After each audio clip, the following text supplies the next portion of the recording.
You mentioned, I see the creative trajectory, right? Like when you mentioned going to Ithaca, teaming up with the local rapper, starting to film your own stuff, and just going to clubs, being in that scene, that encounter with Queen Latifah.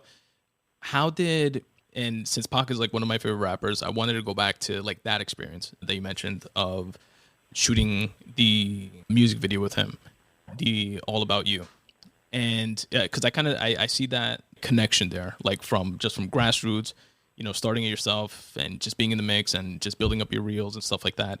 How do you go from like that level to, all right, now I got this, I think you said like a $300,000 grant or however it works, whatever it's called. You can Budget. yeah, budget. There you go. You can like, how does that leap happen? And then obviously, tell us about the experience with like working with Pac. Okay, so first of all, it's really interesting because when you're in it at that time, you think, oh shit, I got it made. This is it. Finally, it's happening. I just directed Tupac's video and now I'm made. Yeah, yeah. And then like I would get a couple of other tracks in for, music videos to write the ideas for. I did crickets, like nothing. Like after that, I was like back to the struggle. And that was so disappointing. But I mean, and this is like life, constantly forced to pivot and to, you're constantly turned in this direction, that direction. And it's like, what do you do now? Do you despair? Do you, no, you use your resilience and you get inspired for what's next and you create something new. And that's what I feel like I did. I bumped up against a lot of frustration with music videos, but anyway, that's kind of what turned me towards filmmaking and making movies eventually. But to go back to the experience itself, it was very stressful, obviously, because he was such a huge artist. And, sometimes the bigger the artist, the less creative you can be because they have their ideas of what they want it to be. So I didn't feel like creatively it was very rewarding for me at all. The only aspect of the concept that I came up with was to have him like in the bathroom on the toilet bowl looking at magazines of all the girls. Yeah, like that was my idea.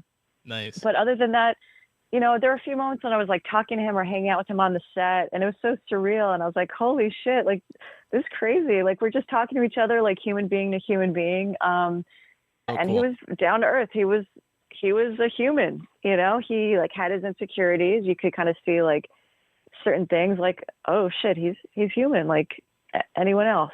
And that was wild. And he was nice. I got along really well with him. And at the end he said, I know that you didn't get to spread your wings on this, and I'd like to give you a chance to, do that more. Let's do work in the future. And I was like, cool.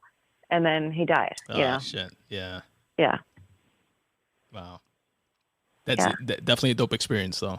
And yes. And that's a dynamic that I would have never considered, where that makes sense. As you say it, like such a big artist, he kind of has his say with things. Within that like music video space, right? It's not like, I know, or I've heard, at least, you definitely correct me if I'm wrong, like with TV shows you have the showrunner, which is pretty much like the shot caller, whatever they say goes. On the movie set, it's the director who's the shot caller, everything they say goes. But kind of like in the music video, it's like everybody's there because of the artist, so it kind of sort of makes sense that they, especially if they, the bigger their ego or the bigger their star or whatever it is, they kind of get their say more so than other folks that are involved in the whole creative process. Yes. That makes sense.